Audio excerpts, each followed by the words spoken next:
Hi, and welcome back to the Lumos Learning Podcast. My name is William Carter. I'm a former classroom instructional coach and teacher. I taught high school for 3 years, and now I'm an education consultant with Lumos Learning.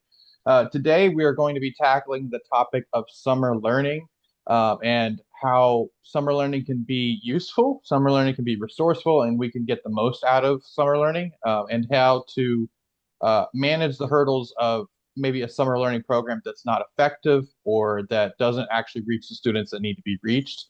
Today, I'm joined by a superintendent and a former principal. Rich, do you want to introduce yourself a little bit?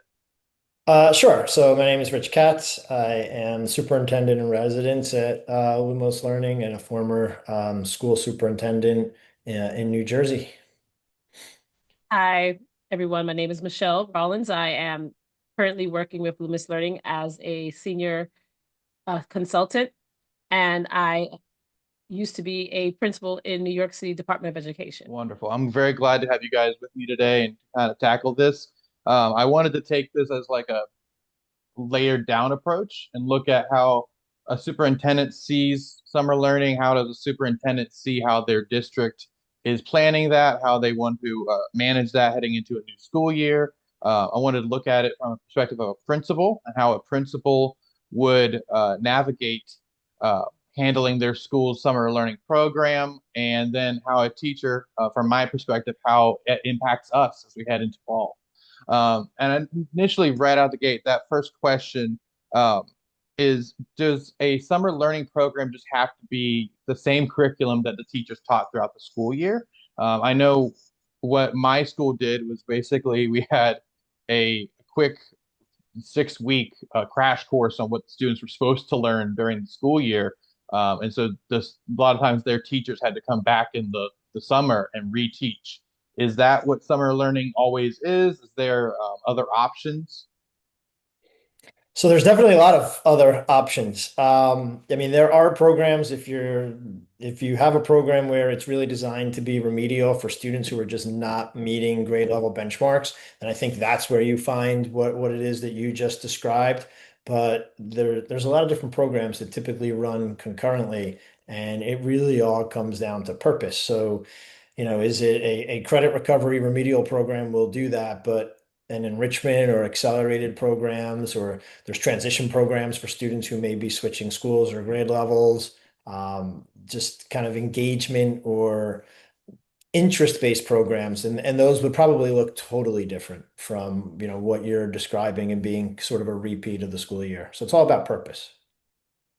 And I like to just add that it's also about knowing the population of students that you want to serve. To Rich's point, there are many reasons that we want to have a summer learning program, and being able to adjust the offerings to meet the needs of the community and the population that you are serving is really important. So I always like to look at my data, look at the needs of what my families have asked me for.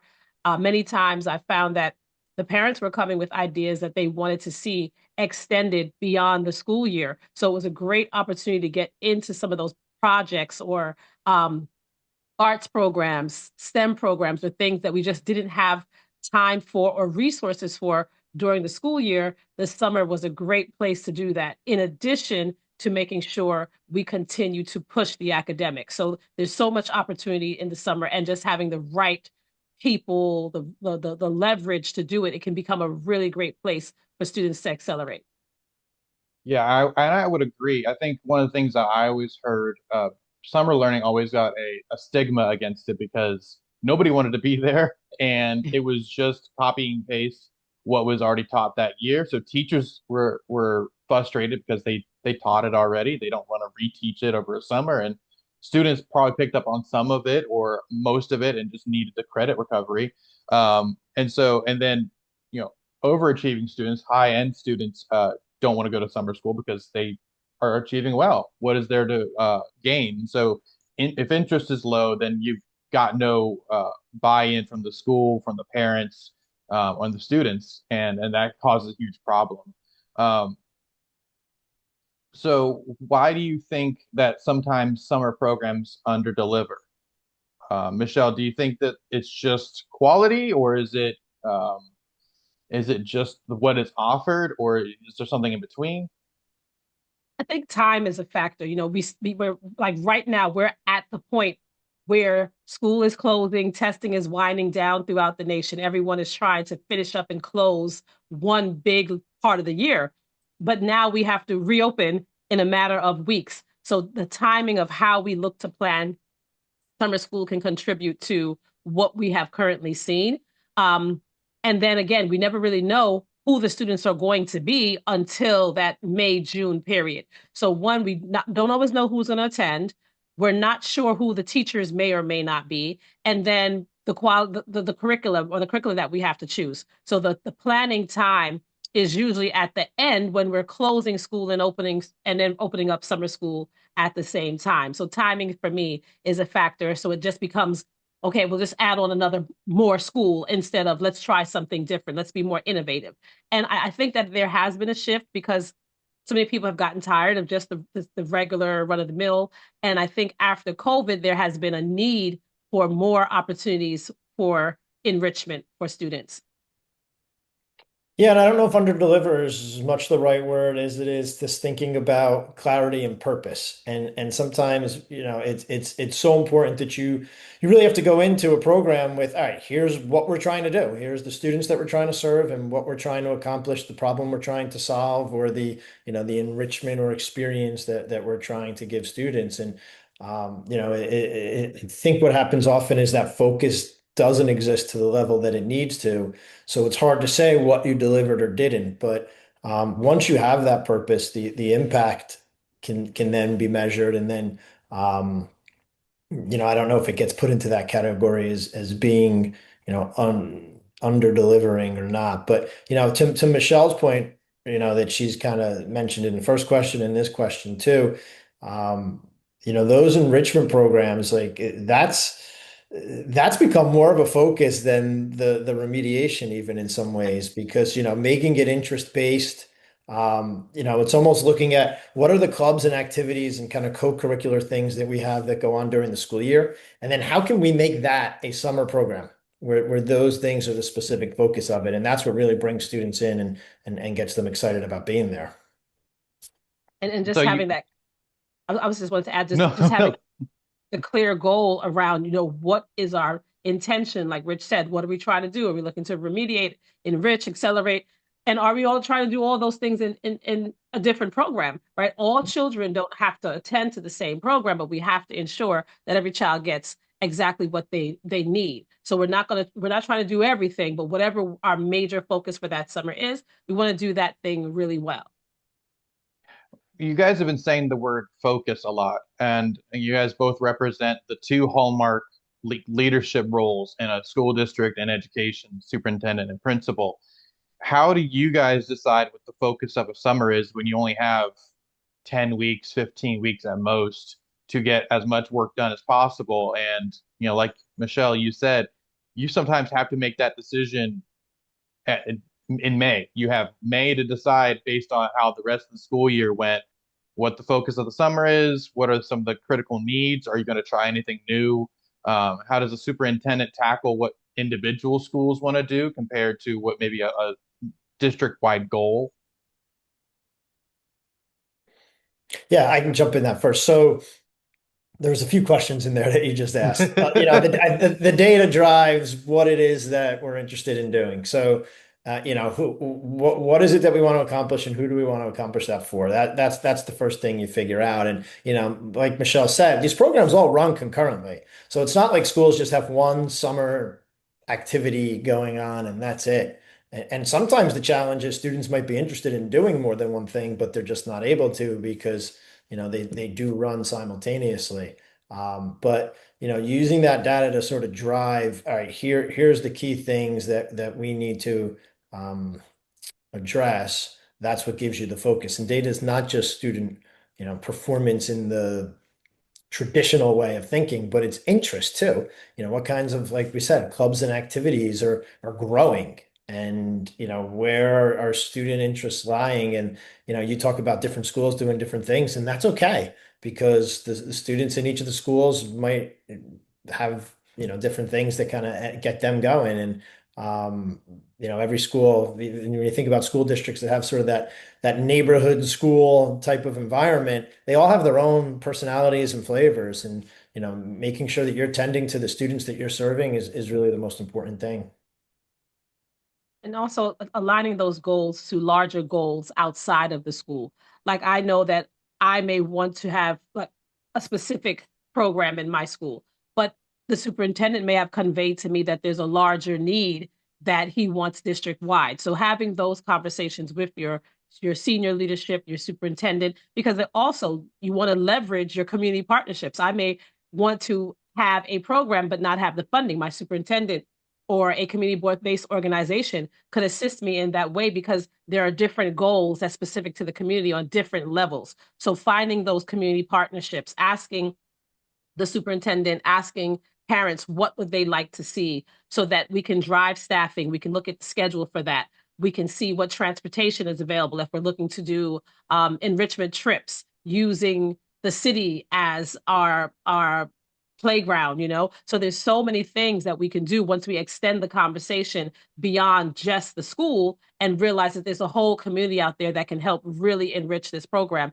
And just trying to make sure we have our strongest teachers, and if we're not able to have all of our strongest teachers at the time, what can we do to support the teachers who are growing to become expert and really dedicated summer school providers? I just think it's a larger conversation.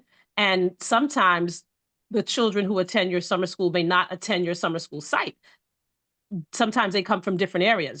So Mm. it's welcoming to all children, all families, and leveraging the community-based resources to help enrich that program. So a lot of the goals and the activities you're mentioning, Michelle, aren't academic in theory. They're not going to have a grade posted to them. They're not going to have metrics to see how they were in May compared to how they'll be in September. How do you measure success in regards to that uh, when you are planning a goal like community outreach or some kind of activity to see growth between May to September?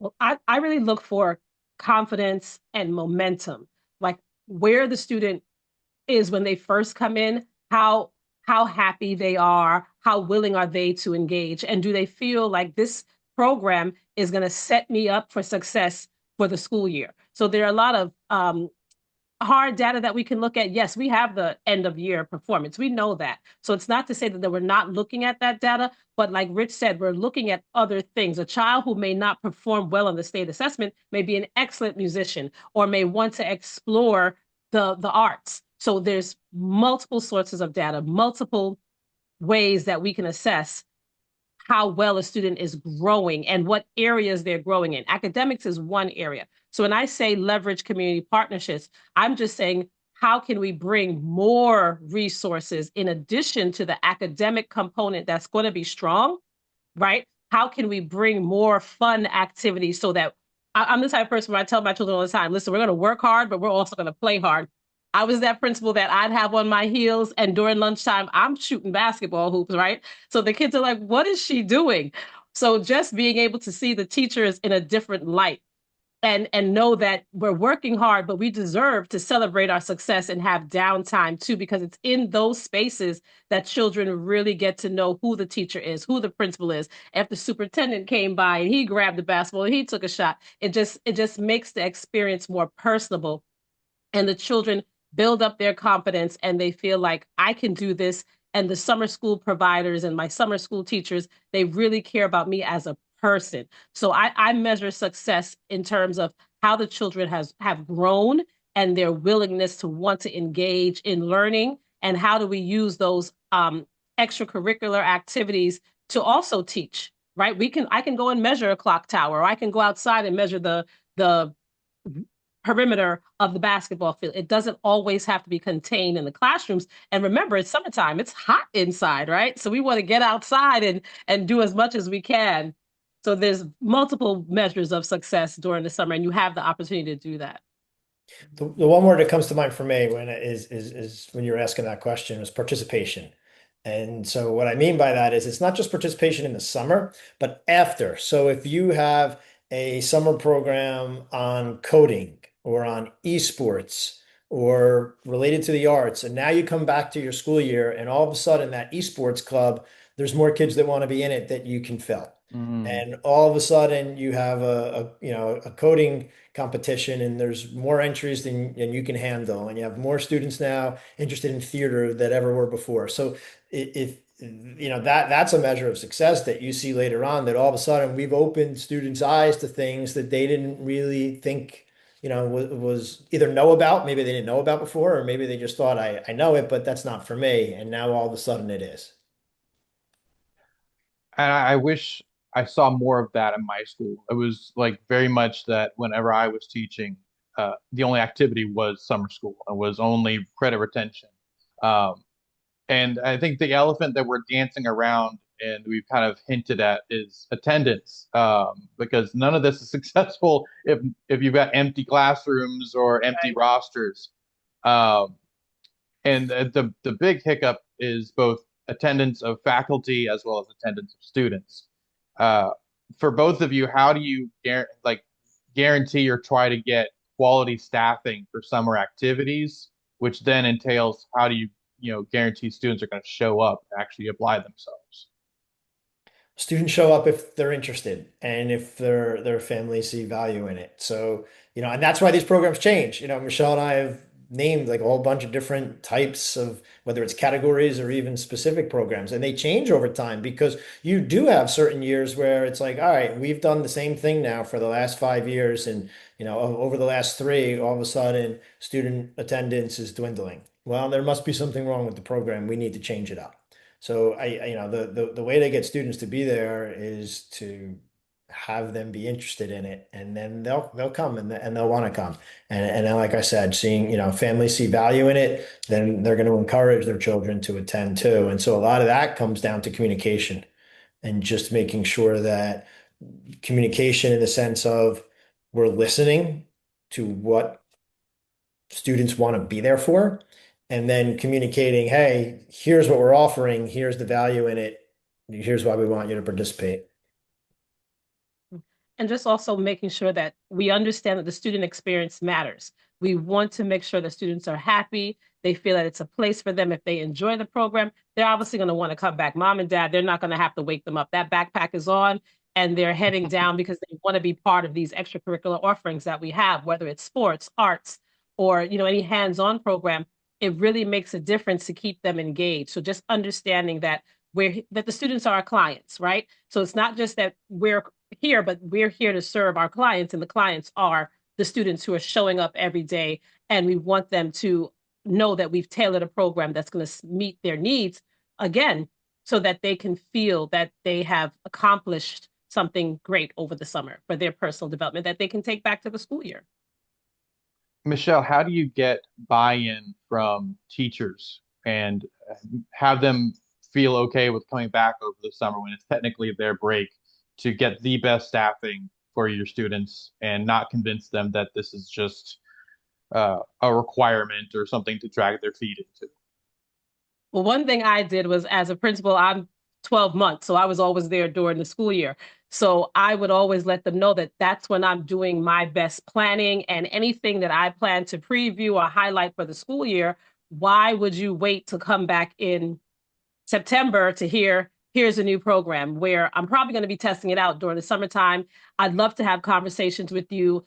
We can help to plan during the summer so that we have a successful school opening. So leveraging the conversations of, this is the planning time that I have, and I would like to have a conversation with you around how we can help some of our most struggling students, and what programs can we try out, low stakes, during the summertime that will have great impact during the school year. And again, it's about conversation, realizing that the principal doesn't lead the school by his or herself, that we have to have these conversations with the students, student leadership teams, parents, teachers, and we are all responsible for the culture and community of our school.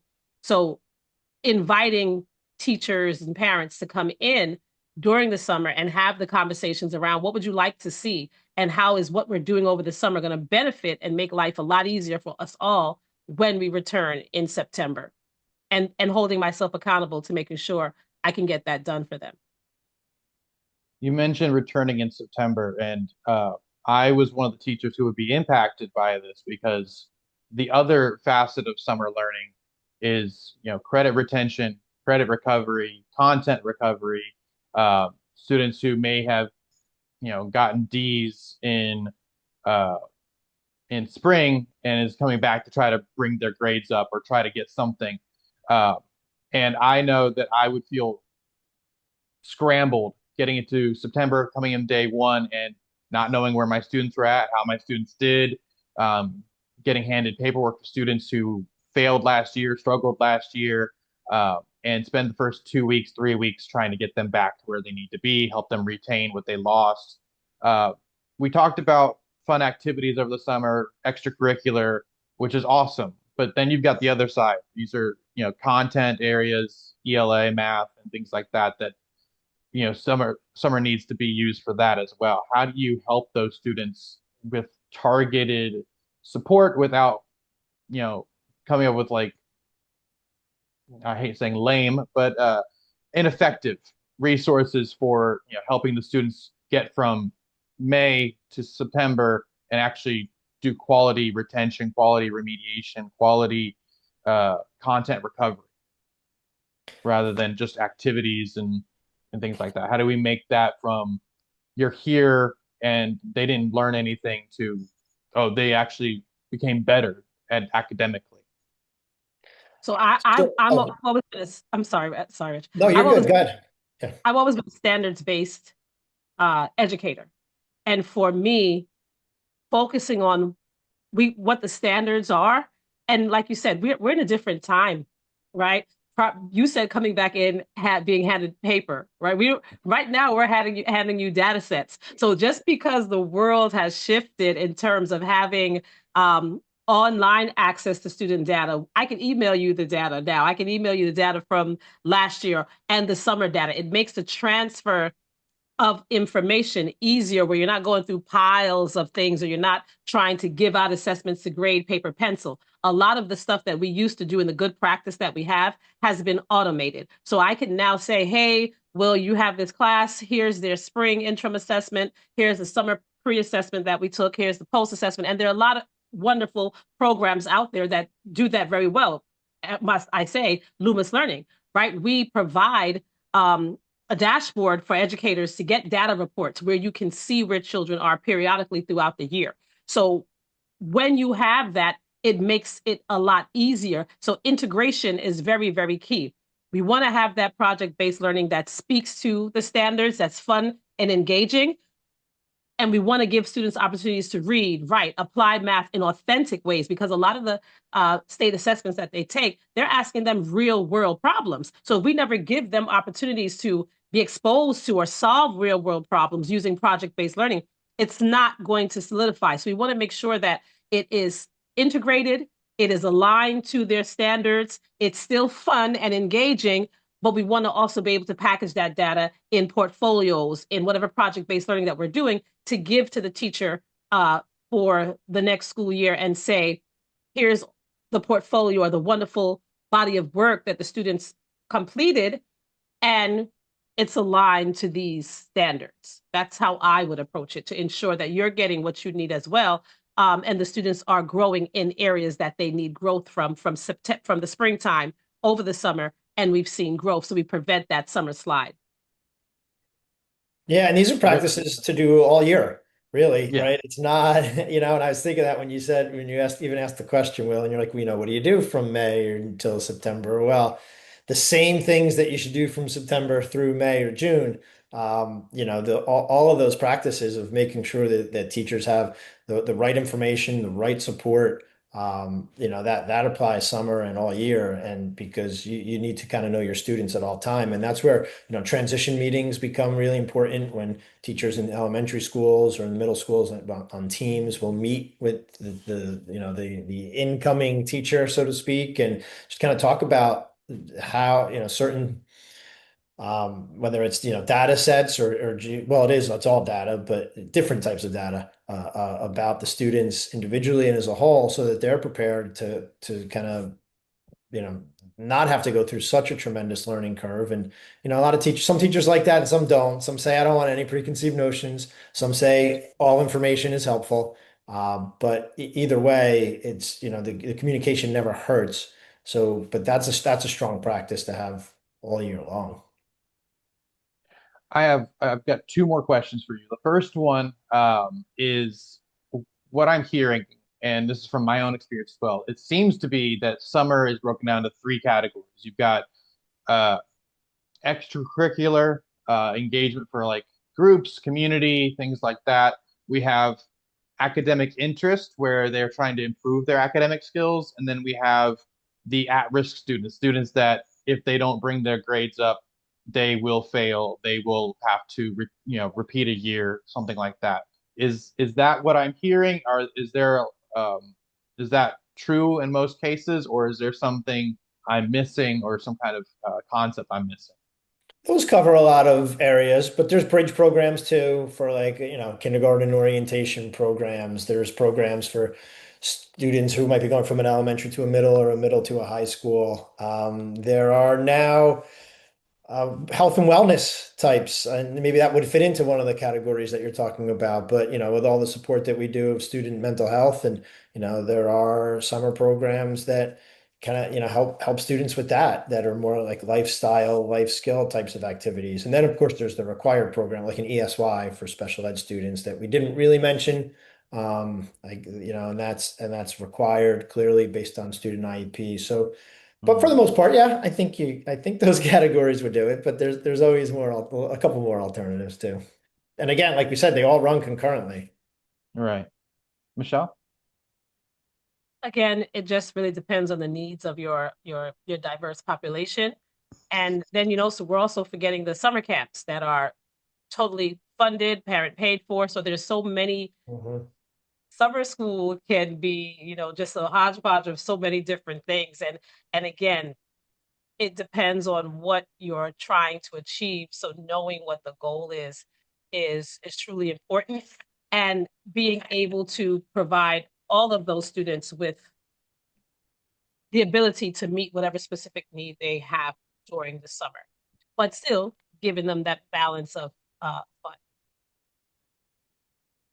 Even the student who So has credit recovery, there still should be a place for them to calm, meditate, and realize that, I'm going to get it done, right? So I kind of feel like everything for everyone, but that doesn't necessarily mean it has to be the same um, percentage. Like if I'm going to school and I have to do the majority of my summer, it has to be credit recovery, but I still want to take a pottery class. I should be able to, right? mm, Depends on the yeah, scheduling. I might have to take my required classes in the morning, but in the evening there could be other opportunities for me.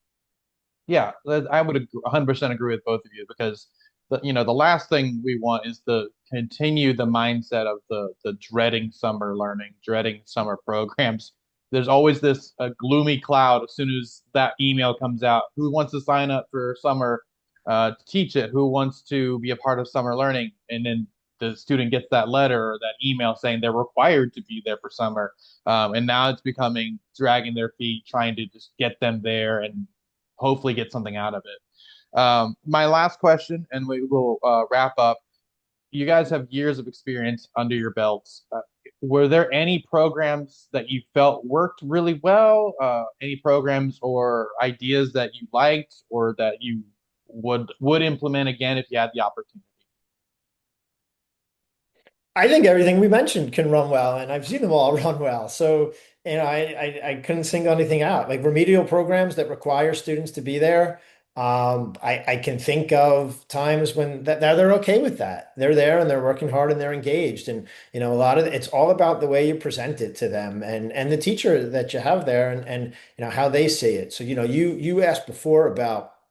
I'm getting a little off topic here, but you asked, it's just kind of rewinding a little, but you asked before about teachers and teacher interest. And I never, I don't remember ever having a really difficult time staffing summer programs, because like when I think about the remedial programs or the ESYs, like those teachers want to be there to continue to help their students. And then the things that are enrichment or interest-based, well, we ask students and teachers for ideas. And so a lot of times the teacher's writing the proposal for the session that they're running. So they're excited about doing that. And, so kind of back to the student end of it, all of these could be successful, but it's really just about how you present it to the students and how they view how the teachers, the advisors that are running these things are promoting them and viewing them themselves. And if everyone's kind of got that enthusiasm and energy about it, that rubs off and that's contagious. And I think that, that definitely makes them successful. And to your point, I think the word required to be there, that was a shift I made. So anytime in January we sent out your child is mandated for summer school from January to May was just like a downhill slope, and then you see the anxiety build with students like, am I gonna pass, the nervousness. So for me, it was never you're always going to be required to do something. This is offered to you, you can take part in it. And just making sure the teachers knew that I want to see a different side of you. What else do you bring to the table so that you can use that over the summer to improve your pedagogy? So I would walk into classrooms and I'm like, I didn't know you could do that. Can we? And then that will turn into, well, we want to now do it for after school. So sometimes the things that we see in our summer school program, if I have the funding or we have that partnership, that could become a full-blown after school activity for that teacher, because now I see they have the passion, they have the skill set, and the kids are taken to it. So sometimes these programs help define what your school will be known for. Is that the school for coding? Is this the school for performing arts? Because you have everyone who's circling around that. And then again, what I know to have helped me was leveraging my community partnerships. The best after school programs or summer school programs I had was in partnership with another program, because they brought resources that as a school I may not have had access to. So just having that partnership allowed us to bring so much more opportunities and mentors to the school. Yeah, and I really like the ending on that is having the teachers see it as an option for them to kind of broaden their horizons, kind of hone their craft in a place where it's less stress and more free time Yeah. to try new things. And students don't have to see it as just I have to do this or I'm going to be sent to another school or repeat the grade. There's opportunities for them to grow as students as well and learn new things, do something actually interesting. Um, that's really good. I came into this not thinking about that. I was always dreading that email because I never wanted to give up my summer. I wanted to pretend I was at a different place and come back in September and pick up where I left off. But Yeah. it's very insightful. Thank you both. Thank you, Rich. Thank you, Michelle, for jumping on and having this conversation. And I hope this has been insightful. I want to thank you guys again. And thank you guys for listening. And if you would like to learn more, feel free to reach out to Lumos. We have an amazing summer program we work ourselves. We also have an amazing standards aligned resources that could help with your at-risk students that we would love to share information with you about. But thank you so much. Have a great day and a great summer. Thanks for having me. Thank you.